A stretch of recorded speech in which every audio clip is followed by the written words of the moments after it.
Nami del për një arsye. Nami del për një arsye. Unë kam pasur një eksperiencë në Gjermani dhe jam ofenduar shumë. Isha me këtë grupin dhe qem në një lokal dhe bodyguardi që shqiptar.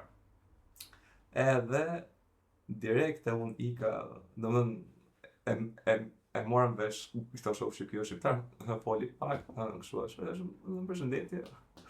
Jemi për të ky lokali. Jo tha se ti e ke çmimin e kokainës shumë të lartë. Pa pikë lidhje, ti do ikësh për këtë arsye. Ti që gatua thjerza. Që to e thjerza. Po që kur ndjen këtë stereotip nga shqiptarët vet,